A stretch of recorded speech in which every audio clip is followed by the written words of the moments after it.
Welcome back dito sa channel natin. Muli tayo nagbabalik dito sa Makati City. Ito ang latest update natin sa ginagawang renovation ng Glorietta. Wow, ang ganda na pala dito.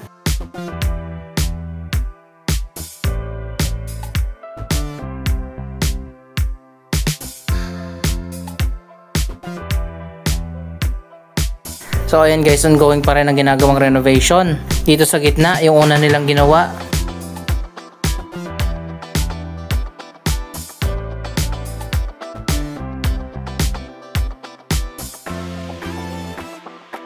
Napakaganda na nga dito at na-modernize na ang design.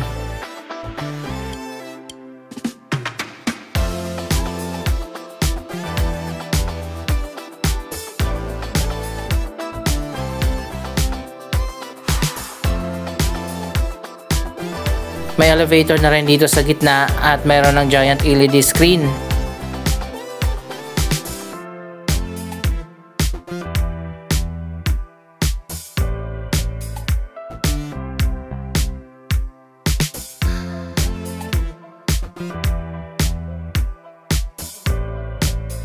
Ikutin na natin, tingnan natin yung iba pang ginagawa na areas. Andito tayo sa may Glorietta 3. Wow, pinaganda na pala dito.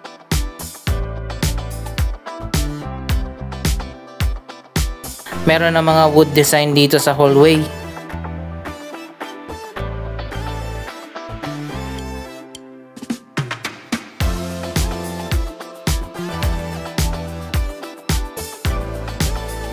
Parang kailangan pa ng ilaw dito, mas dumilim ng konti. Ganito dapat, ayan, tingnan nyo, mas maliwanag, mas maganda.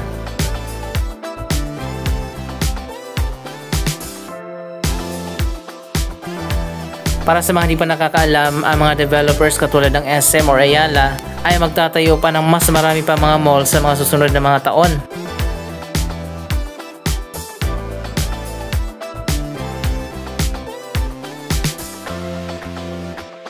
So ayan guys, nagkaroon ng bagong buhay ang Glorietta dahil sa renovation na ginagawa dito.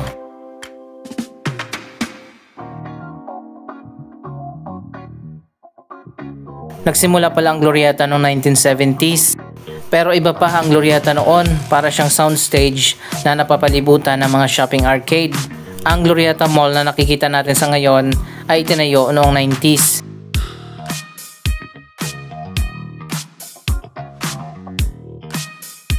Ang Glorietta 1 and 2 nagbukas noong 1991.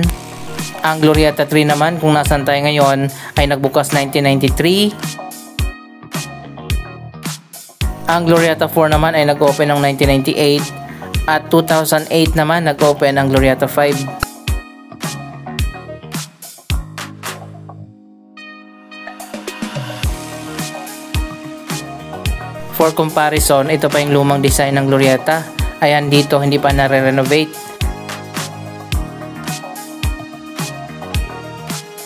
Luma na talaga ang design nito at panahon na talaga na magkaroon ng renovation.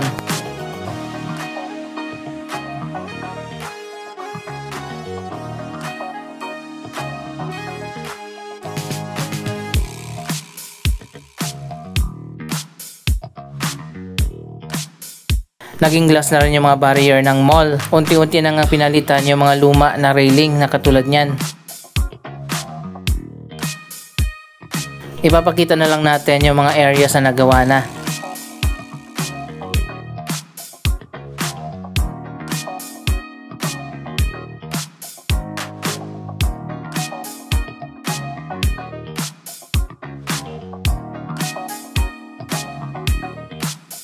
Wow, tingnan nyo naman guys, prominent dito makikita natin ang mga wood accent.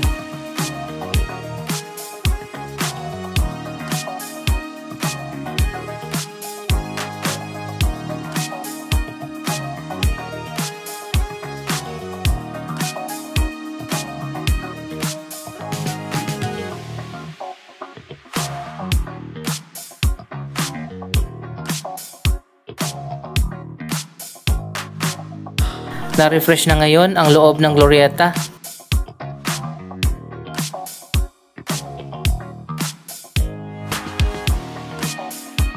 Kapag nandito ka sa na-renovate na area, hindi mo akalain na isa itong luma na mall.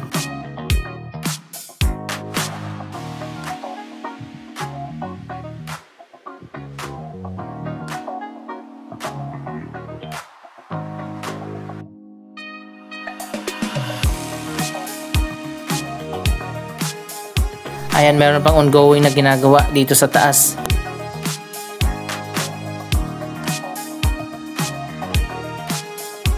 Iba-iba din ang design ng bawat area. Katulad nito, meron namang wood accent sa taas. Mababa pala talaga ang ceiling dito, halos abot lang ng kamay natin.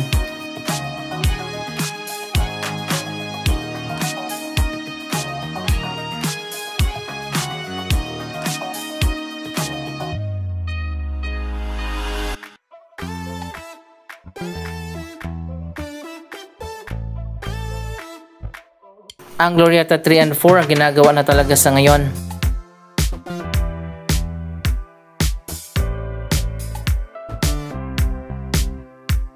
Dito naman tayo sa main hallway. Ang ganda na pala dito. Sobrang liwanag pa dahil marami ng mga ilaw.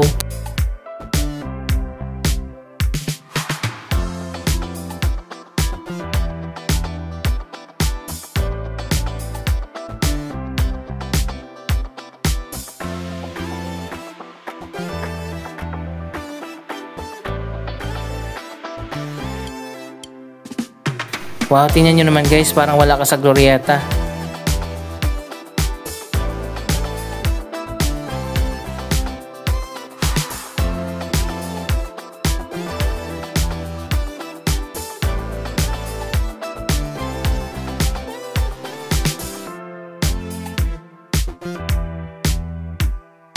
Dito sa kabilang side tapos na mula ground floor hanggang third floor.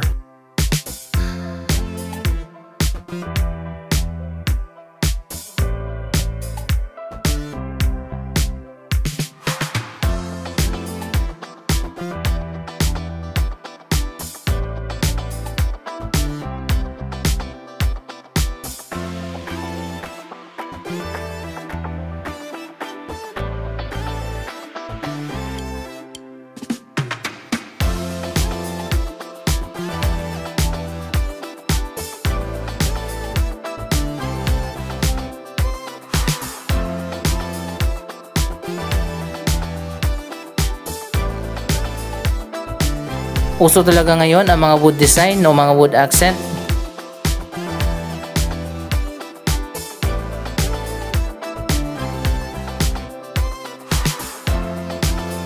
Pati yata mga escalator pinalitan na rin ng bago.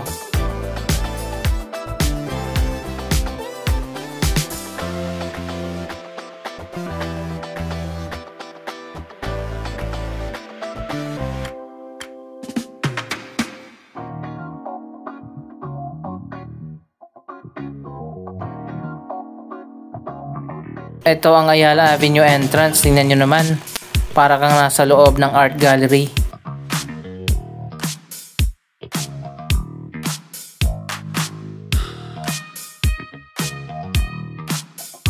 Napakaganda ng design ng ceiling.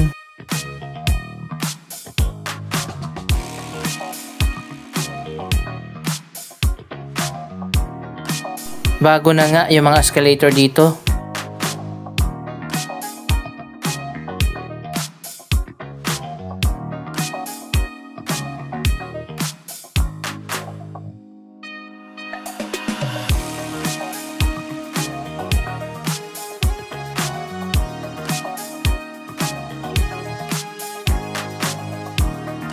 Ganito dapat mag-renovate ng mall, mas gumanda pa kumpara sa dati.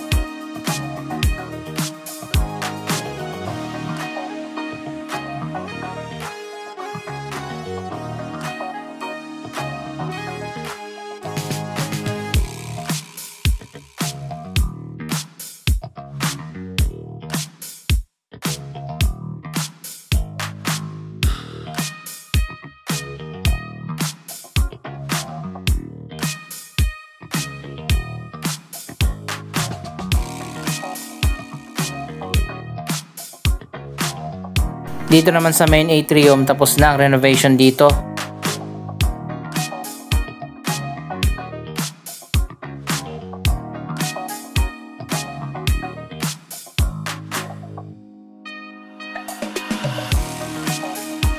Ang food choices ay nandito sa Glorietta 4, pero hindi pa siya nare-renovate. Ang cinema area sa itaas nito yung ginagawa na. Meron pala ditong giant LED screen sa may ceiling. Parang Quantum Sky View doon sa Gateway Mall 2. So naka-off siya ngayon, hindi natin makikita. Abangan pa natin ang transformation ng cinema, pati na ang food court.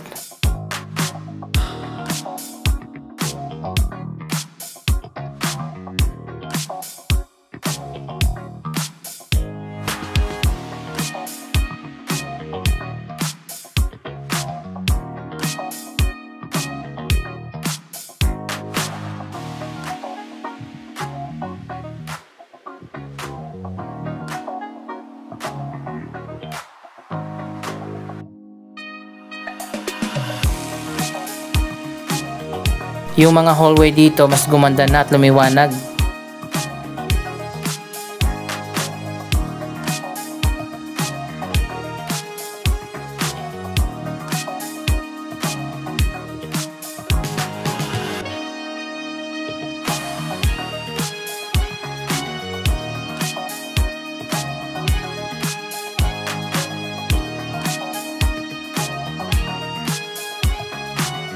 May mga coming soon din na mga bagong stores.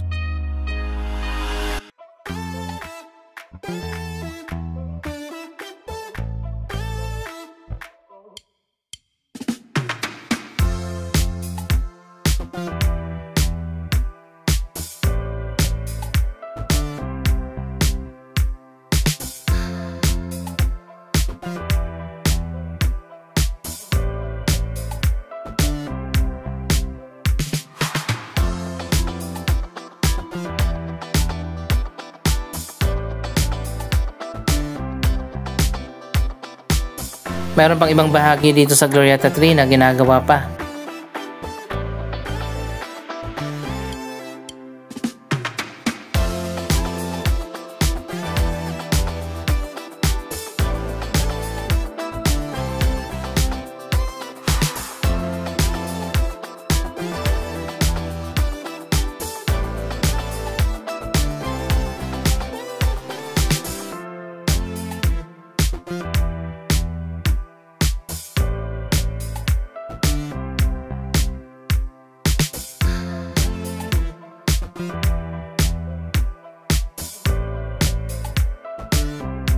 Pero ang ganda na talaga dito, nakakagulat yung transformation.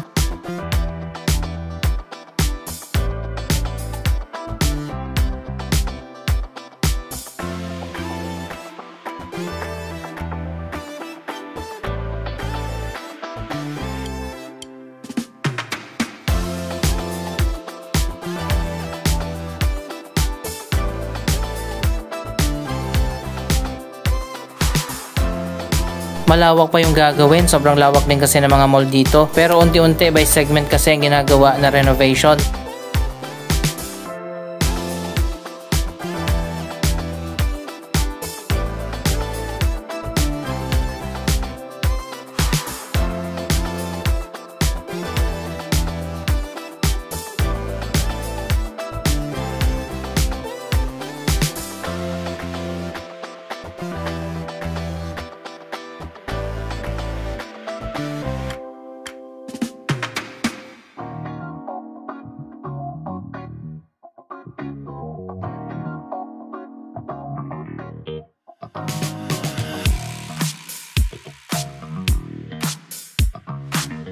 Ganito naman ang itsura ng hindi pa nare-renovate na bahagi ng mall. Ito ay parte ng 17 billion na renovation ng mga Ayala Malls. Kasama na dyan ang pagtatayo ng bagong Greenbelt 1, renovation sa Greenbelt 5, renovation ng buong Glorietta except Glorietta 5, kasama ang renovation ng Trinoma, Ayala Center Cebu, Ayala Malls Abrisa Davao, Ayala Malls Fairview, Ayala Malls Cloverleaf, Ayala Malls Marquee sa Angeles, Pampanga. Abangan natin ang transformation ng mga mall na yan. Sa December naman magbubukas na ang bagong Ayala Malls Arca South at ginagawa na ngayon ang Ayala Malls Park Links dyan sa may C5.